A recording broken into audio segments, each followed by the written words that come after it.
Hello అండి, నమస్తే. Welcome back to my channel. ఈరోజు నేను ఉసిరికాయలతో పచ్చడి తయారు చేస్తున్నాను.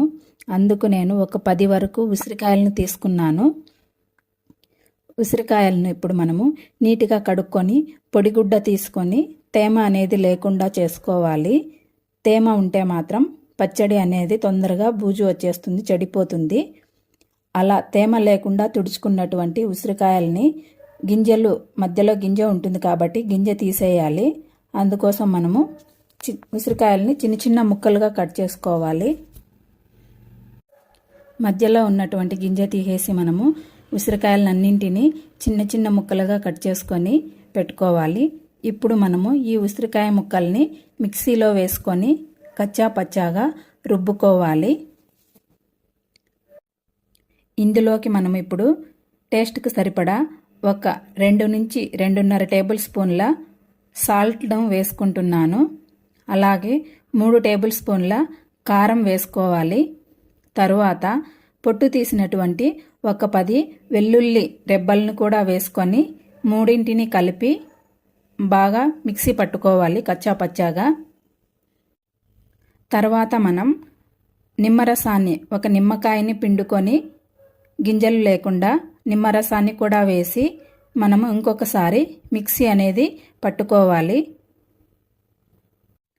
ఉప్పు, కారము, వెల్లుల్లిపాయలు, నిమ్మరసము అంతా బాగా మిక్సీ పట్టుకున్న తర్వాత మనము ఇప్పుడు ఈ పచ్చడికి మనము పోపు అనేది పెట్టుకోవాలి.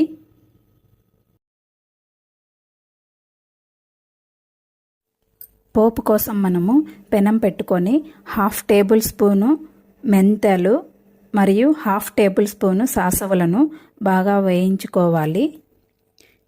వేగినటువంటి ఈ మెంతులు, సాసవులను మనము పక్కకు తీసుకొని పెట్టుకోవాలి. ఇప్పుడు అదే పెనంలోకి మనము 1 కప్పు వరకు ఆయిల్ను వేసుకోవాలి. ఆయిల్ బాగా హీట్ అయిన తర్వాత 1/2 టేబుల్ స్పూన్ సాసవులు, 1/2 టేబుల్ స్పూన్ జీలకర్ర వేసుకోవాలి. తరువాత ఎండి మిరపకాయలని ఒక 3 వేసుకోవాలి. తరువాత కచ్చా పచ్చాగా దంచుకున్నటువంటి ఒక 4-5 వెల్లుల్లిపాయ రెబ్బలను కూడా వేసుకోవాలి. తరువాత ఒక గుప్పెడు కరివేపాకును వేసుకొని పోపుని బాగా వేయించుకోవాలి. వేగినటువంటి ఈ పోపులోకి మనము ముందుగా మిక్సీ పట్టినటువంటి ఉసిరికాయ పచ్చడిని కూడా వేసుకొని మనము ఆయిల్లో బాగా ఫ్రై చేసుకోవాలి. ఆయిల్లో బాగా ఫ్రై అయినటువంటి ఈ పచ్చడిలోకి మనము ముందుగా వేయించి పెట్టుకున్నటువంటి సాసవులు, మెంతాలను పొడి చేసుకొని ఆ పొడిని కూడా ఈ పచ్చడిలో వేసి బాగా కలయబెట్టుకోవాలి. అంతేనండి, ఇన్స్టాంట్గా చేసుకునే ఉసిరికాయ పచ్చడి రెడీ అయిపోయింది. ఇది ఫ్రిడ్జ్లో ఉన్నట్లయితే 1 నెల పాటు ఉంటుంది.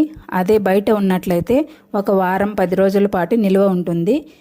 ఈ పచ్చడిని గాజు సీసాలో వేసుకొని మనం ఫ్రిడ్జ్లో పెట్టుకొని కావాల్సినంత బయట పెట్టుకొని వేడివేడి అన్నంలోకి తింటే చాలా బాగుంటుంది. ఈ రెసిపీ కనుక మీకు నచ్చినట్లయితే ఒకసారి ఇంట్లో ట్రై చేయండి. అలాగే మన ఛానల్ని సబ్స్క్రైబ్ చేయండి, లైక్ చేయండి.